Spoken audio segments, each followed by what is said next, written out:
The Lord be with you. And with your spirit. A reading from the Holy Gospel according to St. Mark. Glory to you, O Lord. Jesus went to his own part of the country, followed by his disciples.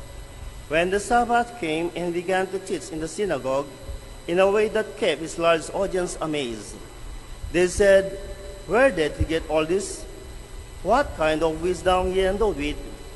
How is it such miraculous deeds are accomplished by his hands? Is this the carpenter, the son of Mary, a brother of James and Joseph, and Judas and Simon? Aren't sisters our neighbors here?" They found him too much for them. Jesus' response to all this was, "No prophet is without honor except in his native place, among his own kindred and his own house." He could work no miracle there, apart from curing a few who were sick by laying hands on them. So much did their lack of faith distress him. He made the rounds of the neighboring villages instead and spent his time teaching. Brothers and sisters, this is the gospel of the Lord. Praise you, Lord Jesus Christ. Come, Holy Spirit, bless this unworthy priest that I may share with humility and with the heart, and that people listen with the hearts. Come, Holy Spirit, come. Sisters and brothers, I look at you today, and every Sunday, I look at different faces, and only God knows what you are going through. What happened before you left from your house? Kumusta doon? Some of you had a difficult week or a nice week. Kanya-kanya po tayong kwento when we gather together. And we come here because we want to encounter God. Coming here, we feel God's presence. We came here to encounter God, not to encounter Father Jerry, but God. As I come here every Sunday because this is a God encounter moment, gem. Yes, we have a gem. Salamat po sa sakripisyo nyo, always coming here because you value this encounter with God. And tignan mo ngayon katabi mo, kumustahin mo lang, kumusta po kayo? Okay po ba kayo? How are you? Yan. Makialam po tayo sa isa't isa. You know what you just did? You made a gem. You are a God encounter maker. Whenever you make the presence of God present, you are a gem. Pakisabi mo sa katabi mo, you are a gem. One gem? Yan. At sana, ang kabaliktaran po ng gem, huwag kang maging nega star. Interesting in the gospel today, the Lord went to his hometown, preached beautiful message of God. People were astonished, pero they did not see the God encounter moment. Naging mega star sila. Instead of seeing God, they saw, sino ba yan? Di ba? Anak lang yan ng karpentero. Oh. Di ba? Kilala natin yung nanay niya. Walang kwentang pamilya naman mga yan. Nanguna po ang pagiging megastar. Sisters and brothers, instead of seeing God, many times we see the negatives. Ito po ang hingin natin kay Lord today. Lord, huwag na po sana akong maging nega star. Ano po ang nega star? Tignan po nyo. Number 1, are you a nega thinker? Lahat na iniisip mo, perception mo, belief mo, feelings mo, mostly negative. May nakita ka? Wala yan.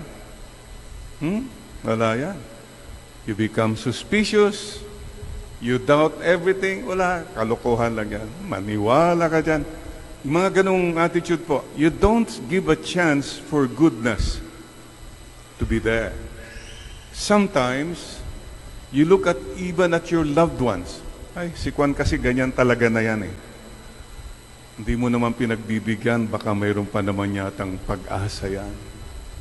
Lord, come Holy Spirit, help me to see goodness. Help me to count my blessings instead of what is missing. Kapatid, hindi ka masaya kung negastar ka. Kasi lahat ng tao nakikita mo, you become a pessimist. Pessimist ka ba? Mga magulang ha, please, don't pass on your negativities to your children. Yung anak mo, palagi kong sinasabi, walang kwenta kang anak, wala kang ganyan. Siguro yan din sinabi ng tatay at nanay mo noon, you're passing it on. Don't pass the trash. Yung basura stops with you, please. Don't pass the trash to other people. Inosente mga bata, you're planting negativities with them. Instead of being a negastar, be a gem. May you see God in everyone. Encounter God. Be a gem maker. Oh, many times you focus on yung dapat. Dapat ganito, dapat ganyan. O dapat ganun sana noon pa yan. Anong magagawa niyan? You keep talking of the could have beens and the should have beens and the should be's, but you don't contribute to something more positive. Kapatid, don't be a nega thinker. Suspicious ka palagi. You doubt people. I've seen cynics. Wala nang mangyayari sa mundo, wala nang mangyayari sa Pilipinas, wala nang mangyayari sa pamilya natin. Don't do that. Keep believing. Keep seeing the positive. Meron po akong experience. When I was a young priest, papunta po ako sa Pangasinan. Sinama ko po mga pamangkin ko. Maliliit pa sila. So there we were. I was driving. May nasundan kaming tricycle. Oh, tricycle. Oh, yapo. Pero yung tricycle, nakakita na ba kayo nun, yung sidecar, may baboy. Oh, di? Okay. As far as I was concerned, dead meat na yan. Kakatayin na yan, or whatever. I was just driving. Mga pamangkin ko, first time nila nakita yon. Ay, oh, tignan mo, oh, ay baboy. And then one of my nieces said, ay, ang bait talaga ng mama na yun. Pinapasyal pa niya ang baboy niya, oh. I saw dead meat. My niece saw a tourist. Lord, help us to change our negativities. Kayong mga mag-asawa, magkakapatid, magtinginan nga kayo. Alam nyo na yun. Sana makita mo naman na ako ay isang gem. Sana. And that's my prayer for you. Lahat naman ng tao ay gem. You can encounter God in every person, no matter what kind of a person. So what is our prayer? Trust the Lord with all your heart and lean not on your own understanding. Lord, ito pong pananaw ko, pero I'm open to see people the way you see them. Give people a chance. Sisters and brothers, madalas po kasi ito may saying. I forget now. It's Spanish, Father, but I forgot. The saying goes, a thief sees a thief in everyone. Yung magnanakaw, nakikita niya lahat ng tao, magnanakaw din. Mga magnanakaw yan. Kasi yan ang pananaw mo sa sarili mo. You're just projecting many times your negativities. Come, Holy Spirit. Come, Holy Spirit. Okay? Are you a nega-star? Yeah, if you are a nega-thinker. You are a nega-star if you are a nega-talker.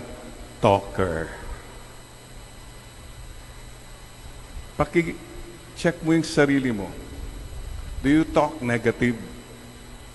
About everything, about everyone. Yung pag-iisip pa lang, sa'yo lang yan. Pero when you start talking negative, iba na yan. Marami ka nang nasasaktan. And magnify that with the internet. Ang daming nega-talk sa internet. Mayroon pong balita na ang paborito na pagkain sa labas ng langit, may mga kantin doon. Nako, may mga kantin.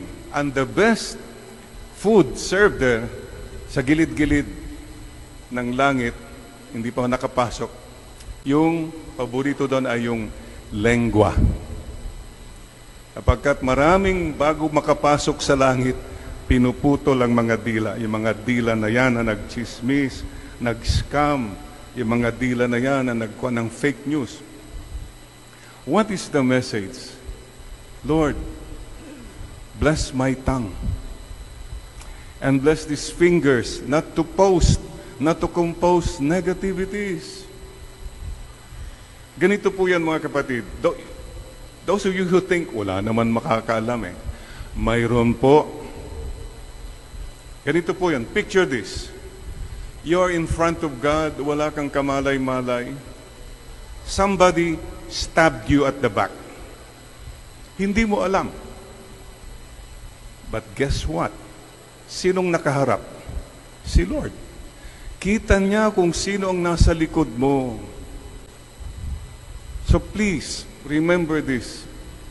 Wala namang makakaalam. Malalaman din po yan. Promise God, stop killing people. This is what we call character assassination. Bashers, scammers. Mga kapatid, please stop talking negative. Gustong-gusto ko yan si Bruce. Wala pa akong nadinig na negative yan na kwinento niya sa akin. Wala lang. Smile lang siya. That's it. Maybe that's one good thing for all of us. Pag nandyan na yung Department of Public Information na mga barkada mo, alam mo yung latest, mga ganon. Smile ka na lang, huwag ka nang gumatong. Don't contribute. Don't be a part of people who destroy other people. Nega-talker. And isa pa po, yung negative talker din, when you talk about yourself, pwede ba stop talking about all your problems to other people? About your sickness, about your issues. Ang mga ibang tao may mga problema na sila eh. So stop broadcasting your health issues, your problems, your miseries. It's okay not to tell people. I decided long time ago, I will not talk to people about my sickness, my problem. I don't have to. I choose not to. Make the choice.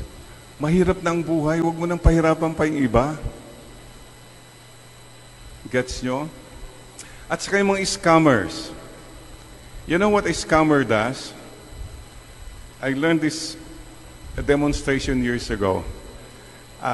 Try lang natin. Pwede po ba itaas yung right hand nyo? Right hand? Yay! And left hand? Yay! Tapos, ilipat mo nga yung right hand dito sa left hand mo.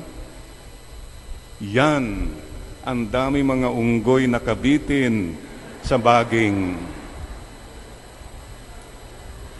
Tignan nyo ang ginawa ng scammer. Pinabilib niya tayo. Niloko niya tayo. Tuwang-tuwa siya. Tayo nasaktan, naloko. But remember this, God knows everything. Babalik at babalikan ka ng mga ginawa mong nakasakit sa kapwa. Sometimes kasi po, sabi natin, Father, I try to be positive pero wala nang pag-asa. Ganito ng kultura ng Pilipinas, ganito ng kultura ng mundo. No! It takes the power of one and say, I will not be negative. One person to decide, mayroon na pong difference. You will make a difference. Huwag po tayo magpatalo sa kultura na wala na, Father, negative na lahat. No, no, no. God encounter moments pa rin tayo. If you make God present, you will not think negative. If you make God present, you will not talk negative anymore. And lastly, nega doers. The most basic moral principle is do good, avoid evil. Klaro po yun. Father, do good. Tignan mo naman nangyayari sa Pilipinas. Yung mga masasama, yung mayaman, tapos nabibilibid, nakakalabas, nakakalusot naman sila, Father. Sure, we all feel dismayed with this, but we will not give up in doing good anyway. Do your part. Bahala na si Lord sa kanila. May araw din sila. Remember that. God does not sleep. Just do good anyway. Even people are doing bad. No, I'm going to be, not to be a nega doer. Sisters and brothers, yes, don't be a nega star. Be a gem. God encounter maker. And make every moment a God encounter moment. Sana, kapatid, when people meet you, when people talk to you, they experience God. Nararamdaman nila ang Panginoon.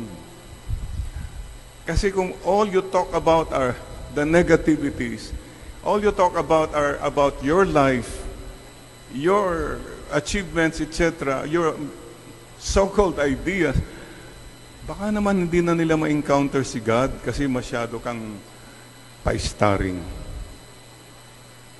Let God come out. The God that is in each and every one of us, let Him come out more and more. Remember the Indians. Remember their greeting? Are there some Indian sisters here? Namaste. Namaste. It's a beautiful greeting. Whenever we meet one another, they say, I recognize the God, the goodness that is in you. What a beautiful reminder that God is in each and every one of us. Kahit napakasamang tao, kahit napakasamang sitwasyon, God is there. Sisters and brothers, let's greet one another now. Namaste. I see God in you. I see goodness in you. Namaste. Be a gem. Don't be a nega star from now on. Come, Holy Spirit, come, Holy Spirit. Fill us with your presence. Help us to become makers of an encounter with you. God, encounter maker. And may every moment we will try, even in the most negative moments, we will make it a God encounter moment. This is our humble prayer in humility with our Blessed Mother.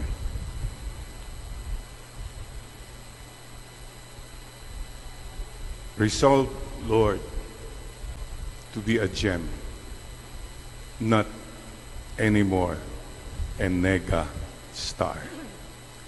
Starting today, now na. Amen.